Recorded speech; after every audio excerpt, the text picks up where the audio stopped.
أعزائي المشاهدين، السلام عليكم ورحمة الله وبركاته. أهلا بكم معنا ولقائنا الأسبوعي المتجدد ونور في قلبي. نسعد بلقائكم من على شاشة الفضائية المصرية، والنهاردة إن شاء الله هنناقش معاكم البدايات الجديدة. يعني إيه؟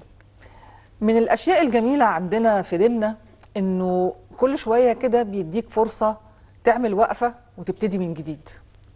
تعمل وقفة أصلح بيها، أعمل قفزة في حياتي، أقف وأقول بسم الله توكلت على الله، انطلاقة جديدة.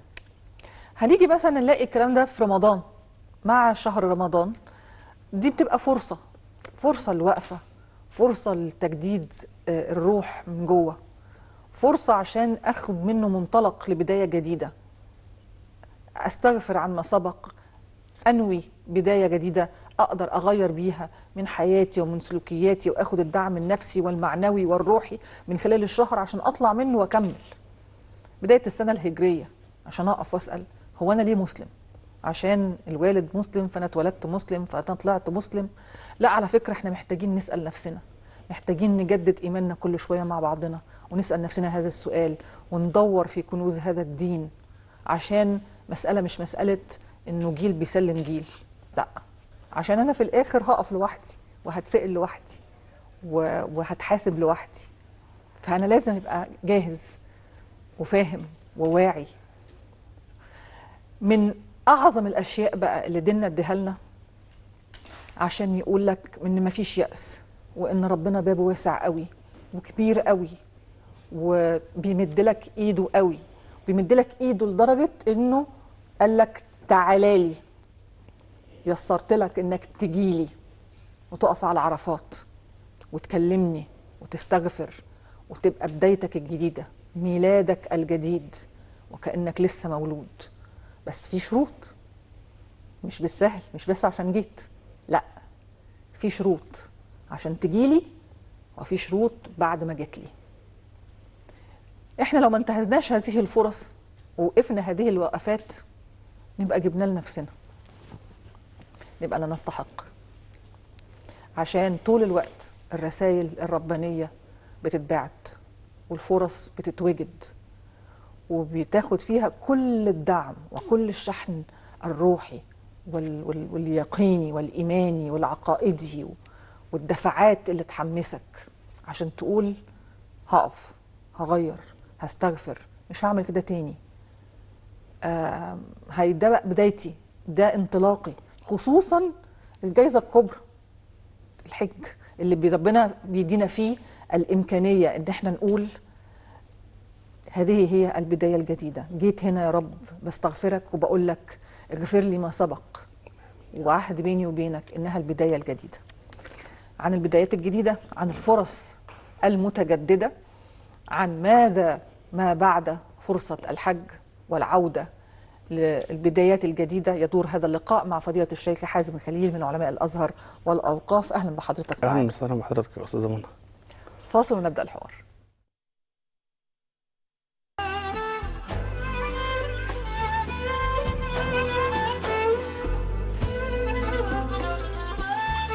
لما بقينا في الحرم كل اللي من حاجة اتحرم قالها لربه كلمه وارتاح من والألم. سيدنا النبي كان وسطنا طبطب علينا كلنا ومسح دموع المشتاقين، سمع الشكاوي مننا ودعينا قلنا يا رحيم ومقام حبيبك الكريم وقف معانا في اللي جاي واغفر لنا شر القديم، وقف لنا ولاد الحلال وارزقنا بر رزق الحلال. كان الأذان هو الجواب وكأنه كان من صوت بلال. الله أكبر من الجميع امشي في طريقه لن تضيع، خلي التوكال دايما عليه، اتحامى فيه عطفه البديع.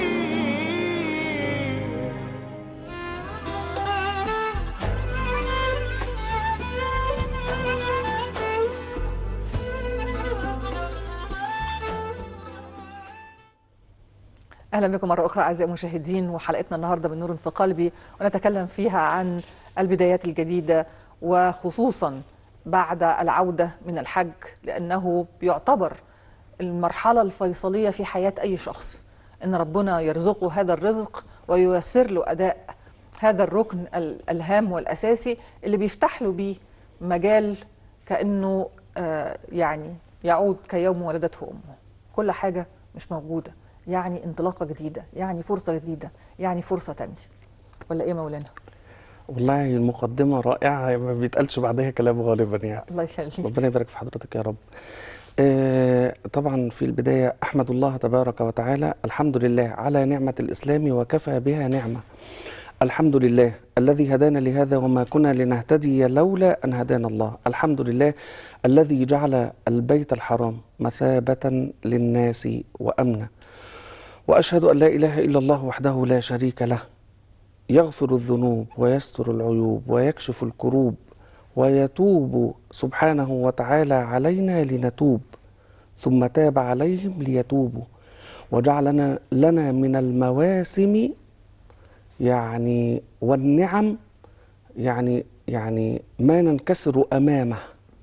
سبحان الله، وكان فضل الله عليك عظيما، وما بكم من نعمة فمن الله، لئن شكرتم لأزيدنكم. ومن هذه النعمة أن الله سبحانه وتعالى يقلبنا في مواسم، من شهر رمضان، وحط في شهر رمضان العشر الأواخر، وحط في العشر الأواخر ليلة القدر، وبعدين ندخل في عيد، وبعدين ربنا سبحانه وتعالى العشر الأول من ذي الحجة، ثم بيوم عرفة الذي قال فيه صلى الله عليه وسلم: أحتسب على الله تعالى أن يكفر الله تعالى السنة التي قبله والسنة التي بعده.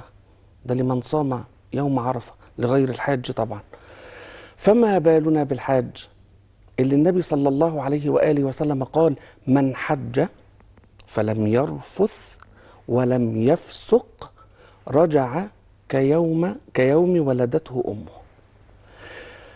سبحان الله، شاهدنا بعد أن توافد المسلمون في هذا المشهد العظيم من كل فج عميق ومن كل بلد سحيق، أتوا فطافوا حول هذا البيت العتيق وقبلوا الحجر، واتخذوا من مقام إبراهيم مصلى، وسعوا بين الصفا والمروة كما سعى رسول الله صلى الله عليه وسلم، ثم وقفوا بعرفة عند جبل الرحمة. أشهدكم يا ملائكتي أني قد غفرت لهم، أشهدكم يا ملائكتي أني قد غفرت لهم. يعني الواحد هيستنى إيه بعد الكلمة دي؟ طب ده احنا بقالنا سنين عمرنا ممكن يبقى أول مرة نروح نحج، ده أنا عملت أعمال كبيرة وأخطأت في حق الله سبحانه وتعالى. طيب فرحت حجيت ونويت إن أنا أبدأ من جديد، يغفر الله عز وجل لك في ذلك اليوم. ذهبوا إلى هناك تلبية لنداء أبي الأنبياء إبراهيم عليه السلام، وإذن من الله تبارك وتعالى الذي قال: وأذن في الناس بالحج يأتوك رجالا وعلى كل ضامر يأتين من كل فج عميق ليشهدوا منافع لهم ويذكروا اسم الله في أيام معلومات على ما رزقهم من بهيمة الأنعام فكلوا منها وأطعموا البائس الفقير ثم ليقضوا تفثهم وليوفوا نذورهم وليطوفوا بالبيت العتيق. حتى جاء في الأثر أن الله سبحانه وتعالى أوحى إلى إبراهيم عليه السلام أن يا إبراهيم أذن في الناس بالحج. قال: يا ربي وماذا عساي أن يبلغ صوتي الآفاق وأن يخترق المسافات والطباق؟ فأوحى الله سبحانه وتعالى أن يا إبراهيم عليك الأذان تؤذن في الناس، وعلي أن أبلغ صوتك لمن أريد، فمن أردت له الحج سمع النداء واستجاب للدعاء. هنا سبحانه وتعالى إذن رباني محض رباني من الله تبارك وتعالى وجل جلاله وتعالت عظمته. محدش بيقدر يدخل بيتي من غير إذن، لازم يطرق الباب أو يرن الجرس. ولله المثل الأعلى، محدش هيقدر يروح بيت الله الحرام إلا لو ربنا سبحانه وتعالى أذن لي. فنعمة عظيمة ينبغي على الحاج أن يشكر الله تبارك وتعالى عليها. وأول درس للحاج، يعني كما هو أثر الحج في هذه، يعني كما هو عنوان البرنامج، إنك قل لربنا شكرا على النعمة دي، علشان النعمة دي بيسعى إليها أناس وممكن ما تجيلكش تأشيرة، ممكن يحصل حالة عندك أي موقف يمنعك من ذلك. فكون ربنا سبحانه وتعالى يبلغك هذه المكانة وهذه المنزلة. يعني حتى بنشوف سبحان الله، كلنا شفنا المشاهد الجميلة، حتى المريض اللي على السرير ولا اللي على كرسي عاوز يلحق يخش بسرعة تحت مظلة ربنا سبحانه وتعالى، مظلة رحمة ربنا سبحانه وتعالى في يوم عرفة. أنا عاوز يشملني، أشهدكم يا ملائكتي أني قد غفرت لهم. فاشكر ربنا كتير قوي، لأن سبحان الله الواحد برضو لا يملك العمر. مش عارف انت بعد كده ايه الأخبار، هتقدر تحج بعد كده، عندك الإمكانيات اللي بعد كده. فكون ربنا سبحانه وتعالى من عليك في هذا العام بحج بيته الحرام، ده انت تشكر ربنا سبحانه وتعالى حتى تلقاه. فده درس يعني عظيم مستفاد من يعني من دروس كثيرة في هذه الرحلة المباركة. ربنا يسر وسمح وأعطى المجال واستقبل ضيوفه، ضيوف الرحمن كريم، ويسر لهم المناسك. أنا بقى كإنسان ربنا اداني كل هذه الفرص وكل هذه النعم، أنا محتاج أولا وأنا هناك أكون بفكر إزاي، وبعد ما أرجع أكون بفكر إزاي. لأنه في ناس مسألة بالنسبة لها رايحة عشان تقصد أنه تطلب الرحمة، استغفار، السماح، العفو، أن ربنا يغفر ما سبق، أنه ربنا يغفر الذنوب وكل هذه المسائل. مش كتير مننا بيفكر ماذا بعد.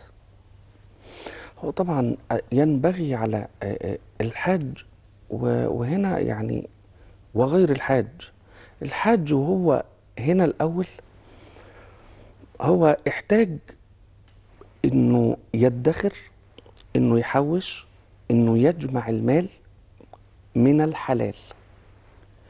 لان حضرتك ايها الحاج ان فعلت غير ذلك، النبي صلى الله عليه وسلم قال زادك حرام وراحلة، اذا نادى فقال لبيك اللهم لبيك، بس واكل حقوق الناس، فازاي لبيك بقى؟ فهنا لا لبيك ولا سعديك، زادك حرام وراحلتك حرام وغذيت بالحرام وحجك مأزور غير مبرور. ألف ب للحاج وغير الحاج. العنوان العريض: إن الله طيب، كما يقول صلى الله عليه وآله وسلم: إن الله طيب لا يقبل إلا طيبا. سافرت بالزاد الحلال إلى بيت الله الحرام، أنت بتبتغي وجه الله سبحانه وتعالى، والدليل على ذلك أنك أحرمت ولبست الإحرام ثم ناديت. أدي الدرس الثاني، الإخلاص، تسليم الوجه لله سبحانه وتعالى. فلما أسلم وتله للجبين وقال إنني من المسلمين، أول ما لبست لبس الإحرام وبلغت الميقات بأمر الله عز وجل وتوفيقه، ناديت لبيك اللهم لبيك، لبيك لا شريك لك لبيك إن الحمد والنعمة لك والملك لا شريك لك. لبيك دي حضرتك يعني يا رب أنا جئت طوع أمرك كما أمرت في الوقت الذي أمرت بالثياب التي أمرت، فطفت 7 حول البيت وقبلت الحجر كما امتثالا لأمر رسول الله صلى الله عليه وسلم أو كما فعل صلى الله عليه وسلم، واتخذت من مقام إبراهيم مصلى فصليت 2 ركعتين، وسعيت بين الصفا والمروة في 7 أشواط، وامتثلت فذهبت إلى عرفات، ونزلت إلى المزدلفة فجمعت الجمرات، ثم رميت بعد ذلك أيام التشريق أيام منى الجمرة الكبرى والوسطى والصغرى. انت عملت كل ده ليه؟ لبيك.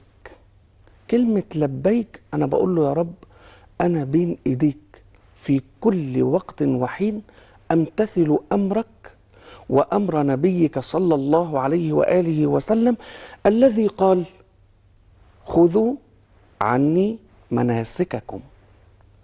فما ينفعش حضرتك تبقى شغال من دماغك، انت لازم ليك مرجعية. هذه المرجعية اكتر حد فهمها هو سيدنا رسول الله صلى الله عليه وآله وسلم. فما تجيش في حاجة من امور الدين ايها الحاج وغير الحاج تقول انا هطوف 3 بس، انا مش هصلي 2 ركعتين بتوع مش هتخذ من مقام ابراهيم مصلى، طب انا هسعى 4 أشواط بين الصفا والمروة، طب ما ينفعش عرفات نخليها يوم بعديها بيومين عشان الدنيا زحمة. سبحانك يا رب 300 متر مربع يقف عليه هذا العدد الرهيب امتثالا لأمر رسول الله صلى الله عليه وسلم الذي أكد على ذلك الموقف فقال الحج عرفة. فكله حريص انه يدرك اليوم ده. ليه؟ امتثالا لأمر الله، لأنه نادى حين نادى فقال لبيك اللهم لبيك. فاوعى تكون أيها الحاج كالتي نقضت غزلها من بعد قوة أنكاثا، بمعنى ست جميلة كانت بتقعد كده بتعمل عروسة، بتعمل مفرش، بتغزل ثوب، وتيجي آخر اليوم أصابها الجنون أو غيره تروح فكة اللي عملته. اوعى يا حاج وانت هناك قبل وانت هنا تيجي فتقول كلمة غير لبيك. لما يعرض عليك موقف من مواقف الدنيا تختار ربنا سبحانه وتعالى قل لبيك. ففي ذلك يعني درس عظيم عنوانه اكتب كده في اوضتك لبيك اللهم لبيك، تلاقي نفسك سرت دايما نحو الله سبحانه وتعالى وامتثالا لأمر رسول الله صلى الله عليه وسلم الذي يعني قال خذوا عني مناسككم. حضرتك في خلال اجابتك اشرت للمساله بتبقى كمان سابقه وتكلمت عن حقوق العباد. نعم. مساله حقوق العباد دي لها اهميه كبرى لانه ده اللي ما بيبقاش فيه سماح. طيب البعض بيسال نفسه ماذا ان كان لدي صعوبه في هذا الاداء؟ انا عايز اكفر عن ذنبي بس انا مش عارف، ما عنديش الوسيله، مش عارف اوصل للشخص، مش عارف لو وصلت للشخص اعملها ازاي. ايه الوسائل اللي اقدر بيها ان انا يعني ارد هذه الحقوق اذا تعذر علي الشكل المباشر ان انا اروح واستسمح الشخص او ارد ما لهذا الشخص في ذمتي او ارد اللي عليا في مكان وهكذا؟ بص حضرتك هو طبعا سؤال يعني عظيم جدا واجابته قاطعه يعني وجامعه ومانعه. وجب على كل احد ان يؤدي يعني الحقوق لاصحابها، ويترتب عليك يا حاج ويا غير حاج انك ترجع كل حق لصاحبه. ما تكونش واكل مال يتيم وتقول لي لبيك اللهم لبيك. ما تبقاش سارق وتقول لبيك اللهم لبيك. اعمل ايه؟ انا دلوقتي جالي تأشيرة الحج او حجيت، او بعد لما حجيت ما انا راجع بقى حد مختلف، راجع كيوم ولدته امه. انا راجع جميل، انا اتصالحت مع الله، انا اطمنت ان ربنا نزل عليا سكينه واقشعر جلدي في يعني في هذا الموقف المهيب. فرجعت وندمت وأبت إلى الله تبارك وتعالى ورجعت إليه. فقلت أنا إزاي كنت عامل كده؟ ده أنا كنت وحش خالص. أنا من النهاردة صفحة جديدة يا رب، زي ما اتفقت مع حضرتك هناك. ما أنا ما قعدتش أبكي، علشان ربنا سبحانه وتعالى لطيف خبير، يعلم حقائق الأمور ويعلم دقائق الأمور سبحانه وتعالى. فعاوز أرجع حق لأصحابه. عندنا الطريقة المباشرة، روح رجع الحق لأصحابه. أنا أخدت من حضرتك حق وأنا كنت ظالم لحضرتك، فأنا كما ذهبت إلى الحج واعتذرت لله تبارك وتعالى من سائر ذنوبي أو من كل أو من جل ذنوبي فتاب علي، فيا أخي اغفر لي وسامحني. طيب غفرت لك في حقك، قلت لك اذهب فأنت زي ما قال صلى الله عليه وسلم اذهبوا فأنتم الطلقاء. خلاص يا بختك يا هناك. طيب قال لك أنا عاوز حقي، أنا ما فيش بيني وبينك مشكلة بس أنا عاوز حقي. عندنا تقدر ترد الحق رد، مش قادر ترد انوي خير ربنا هيسد عنك. انوي خير، انوي خير ربنا هيسد عنك. قول بسم الله الرحمن الرحيم هبدأ معاك أنا عليا 1000، بعد إذن حضرتك اسمح لي بس إن أنا أقسطهم علشان أنا معيش 1000. أظهر حسن نيتك، ولربما هذا الكريم الذي صبر عليك أسقط عنك دينه وحقه فيك. طيب لا أنا الحقوق اللي مش مادية يا مولانا. ما أنا هقول لحضرتك اتبقى حاجة صغيرة قبل ما يعني أشير اللي حضرتك قلتيه دلوقتي. طب أنا مكسوفة قبله، أنا مش هبان بعد كل ده إن أنا كنت حرامي او مش عارفة اوصل له، أو مش لو الشق الأولاني ده دلوقتي عندنا حضرتك في ثانية من أي مكتب نقدر نوجه قيمة الأموال بالطريقة التي نريد على رقم الفلاني الفلاني.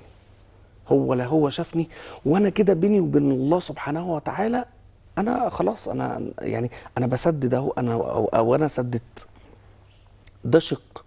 الشق التاني لا أنا مش عارفه أو مش عارف أوصل له. حق مادي وحق معنوي. الحق المادي شوف القيمة وأخرجها لوجه الله تبارك وتعالى. لو مش عارف توصل له ولا توصل لعياله ولا توصل لزوجته ولا أهله ولا معارفه ولا الكلام ده كله، خلاص خد نفسه وسافر. هنعمل إيه؟ تصدق بهذا المال، أخرج هذا المال في يعني وجه من وجوه البر، صدقة جارية، علم ينتفع به. هل يسقط يعني ده الحق فوق كل اللي أنا عملته ده؟ أستغفر ربنا، أقول له يا رب والله أنا أعلنت توبتي بس أنا فعلا مش عارف أوصل، فأنا هعمل كذا. أكتر من كده ده ممكن يعمل صدقة جارية، إنه يعمل مشروع يجعله في ميزان حسنات هذا الآخر الذي أخذ حقه أو أكل حقه، يبقى مستمر، عداده مستمر. ليه؟ لأنه ممكن في يوم وليلة يظهر. عندنا النهاردة وسائل الإنترنت في ثانية يجي قدامي وإحنا بنرفع وإحنا بننزل إيه ده فلان أو ده ابن فلان أو ده اسمه فلان، فخش على صفحته أوصل. دلوقتي الأمر ما بقاش صعب زي زمان، أنا مش لاقيه. تمام؟ الحق المعنوي الاعتذار، قول أنا آسف. ولذلك قال صلى الله عليه وسلم، الارتباط هنا بالموضوع، اللهم اغفر للحاج ولمن استغفر له الحاج. ده ربنا جعلك يا حاج، شوف انت هتروح تحج لوحدك وبذلت قد ايه تعب وانفاق وجهد ونوم في منى، وازاي الدنيا في منى مش اوسع حاجه ومع ذلك تيجي هنا تسلم على فلان ف ربنا يغفر لك، فربنا سبحانه وتعالى يغفر له. شوف الحج بقى لما بيرجع بيقابل كام واحد وبيسلم على كام واحد وبيستقبله كام واحد في المطار. اللهم اغفر للحاج ولمن استغفر له الحاج. فجالنا الحد عندنا كرم من ربنا سبحانه وتعالى عظيم. فإياك ثم إياك يا من جعلك الله عز وجل سببا في رحمة أن تكون سببا في شقاء أو في معصية. حق معنوي، الحل الأول الصريح المريح، أنا آسف. كلمة أنا آسف بتريح وبتخلص مواضيع يعني كبيرة قوي. بس أنا آسف، أنا غلطت، حقك عليا، شوف أعمل إيه وسامحني، بس سامحني لوجه الله. هتلاقي ما هو اللي قدامنا ده برضو يعني مش صنم، ده بيحس ومستشعر الصدق معاك. طب بقى مش عارف توصل للأخ اللي انت أذيته أو اغتبته أو جبت سيرته في عدم وجوده أو كده أو أسأت إليه، ادعي له كتير قوي، واجعل له وردا ونصيبا من الدعاء في ذكرك. اللهم اغفر لفلان، اللهم إني قد أخطأت في حقه فاغفر له، اللهم سامحني على هذا الذنب واغفر له.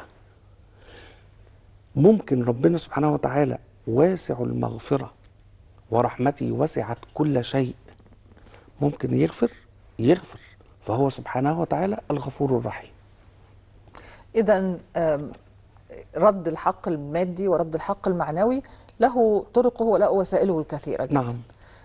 فكرة البداية الجديدة بقى، خلاص رديت الحقوق، استغفرت ربنا، رحت الحج، أديت المناسك، أديت الشعائر. فكرة البداية الجديدة، البعض بيقول إنه المسألة ما بتكونش سهلة. طبعا بنروح هناك الحج بيكون الموقف مختلف، نوع من الغسيل الداخلي والروحي والمعنوي، وفي شحنة كده بتدخل، ولكن بنرد للعالم العادي والدنيا العادية بمسؤولياتها، بمصاعبها، بالظروف المحيطة، بالأشخاص المحيطة. فكرة إن أنا هرجع تاني لنفس مكاني ونفس روتيني لحياتي علشان أمارس الحياة بشكل عادي جدا، بس أنا عايز أعمل الوقفة، عايز أعمل الوقفة جوه بيتي، عايز أعمل الوقفة مع أهلي، عايز أعملها مع أصدقائي، عايز أعملها مع زملاء عملي. هبدأ أول حاجة، أول خطوة إن أنا أفكر وأنا راجع في الطيارة، هل قبل الله عز وجل مني حجي بعد هذا الإنفاق وهذا الجهد أم لا؟ الله أعلم. هنا بقى نبدأ بجد، نقول له علامة الحسنة أو علامة القبول حسنة بعدها، وعلامة السيئة سيئة بعدها. عاوز تعرف ربنا قبل منك التعب وعدم الراحة في هذه الأيام؟ هو فعلا عدم راحة. انت يعني في واحد مننا لو نام على فراش غير فراشه ما يجيلوش نوم، او يعني يحتاج الى ايام لحد ما ياخد على المكان ده، وبعدين ممكن بعد كده نام. هل ربنا قبل منك؟ هتعرف ولا لا في اللي جاي، في الرسمة والخطة اللي حضرتك هتحطها لنفسك جاية. وهتعرف ربنا سبحانه وتعالى لم يقبل، والعياذ بالله وهو الكريم سبحانه وتعالى، لم يقبل منك حجتك إن رأيت بعد ذلك سيئة منك.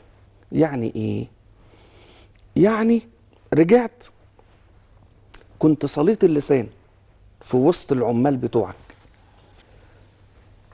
يعني فاستمريت على ده، انت كده عندك مشكلة. وشوف تعبك وشقاك اللي انت كنت فيه ده راح فين.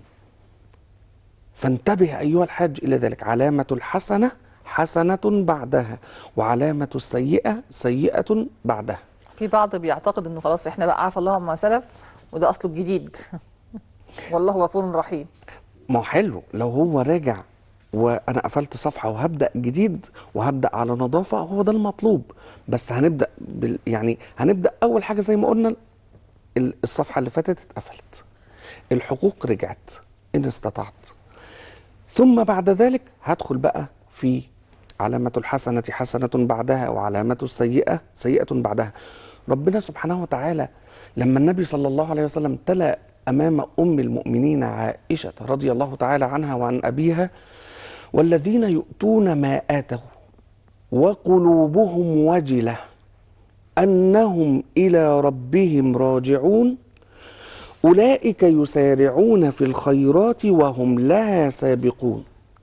قالت له: يا رسول الله، والذين يؤتون ما آتوا وقلوبهم وجلة، هم دول بقى اللي بيعملوا العمل الصالح وهم بيزنوا ويسرقوا قال لها: لا يا عائشة، لا يا بنت الصديق، ده دول اللي بيصوموا وبيحجوا وبيصلوا ويزكوا ويخشى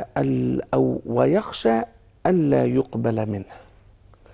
يبقى أنت ما تستريحش وما تعتمدش على العمل قوي، ده أنت بتفضل بعديها تقول له: يا رب، فاكر يا رب الأيام اللي أنا كنت فيها سبت داري وعيالي وزوجتي وأرضي وشغلي وأنفقت من مالي وقعدت أحوش فيها، ناس حوشوا فيها عمر كامل. يا رب حضرتك تعلم المجهود اللي أنا بذلته ده، يا رب ما تضيعوش. يفضل عمر تاني بعد رحلة الحج يسأل الله تبارك وتعالى القبول. وده دأب الصالحين كلهم كانوا كده. ما كانش يصلي سيدنا الصديق، هتبقى أحسن من الصديق رضي الله تعالى عنه وأرضاه: لو أن إحدى قدمي في الجنة وأخرى بخارجها أو الأخرى بخارجها ما أمنت مكر ربي. أنا مش ضامن. ده مين اللي بيقول كده حضرتك؟ الصديق ثاني اثنين إذ هما في الغار. فأنت ما تطمنش قوي لعملك، بل سل الله عز وجل القبول وأحسن الظن في الله تبارك وتعالى، لكن لا تعتمد على هذا العمل، بل هو سبب موصل إلى رحمة الله تبارك وتعالى. فاشكر الله على هذه النعمة. ونحن نشكر الله على هذه النعمة، نشكر الله على من يسر لهم الذهاب والأداء وعمل المناسك، ورزقهم هذا الرزق الواسع أن يقوموا بأداء الحج. وزي ما قلنا، خلونا جميعا الناس اللي راحت تحديدا تعتبر إنها البداية الجديدة، إنه العهد الجديد، إنها الفرصة اللي ربنا بيديها لك تاني، وبيقول لك أهو أنا بديك فرصة، يلا ابتدي صح، يلا خليك صح. وفرصة أيضا حتى للي ما راحش إنه يستغل هذا الجو كله ويحسن الأداء ويحسن العمل وينوي التغيير أيضا، عشان ربنا يرزقه القبول في العام القادم إن شاء الله. فننتهز الفرص ونعتبر أن البدايات الجديدة هي حقيقة بداية على كل الأصعدة، بيني وبين نفسي أولا، بيني وبين ربي، بيني وبين أسرتي وأهلي، بيني وبين أصدقائي، بيني وبين أبناء وطني، بيني وبين أي حد بتعامل معاه. لأنه كل كلمة وكل حرف وكل حركة وكل عمل هنتحاسب عليه وهنقف قدام ربنا بيه. فإذا لم نحسن الفرص الجديدة، استغلال الفرص الجديدة، فربنا يعني يعفينا جميعا من ان احنا نتحط في هذا الموقف، ويعطينا دائما البداية الجديدة والفرصة الجديدة. في ختام اللقاء اسمحوا لي أشكر ضيفي في هذا اللقاء فضيلة الشيخ حازم خليل من علماء الأزهر والأوقاف. بشكر حضرتك شكرا جزيلا على وجودك معنا النهارده. ربنا يبارك في عمر حضرتك. نشكركم أعزائي المشاهدين، واللقاء جديد الأسبوع القادم إن شاء الله. حتى ذلك الحين لكم سلام الله ورحمته وبركاته.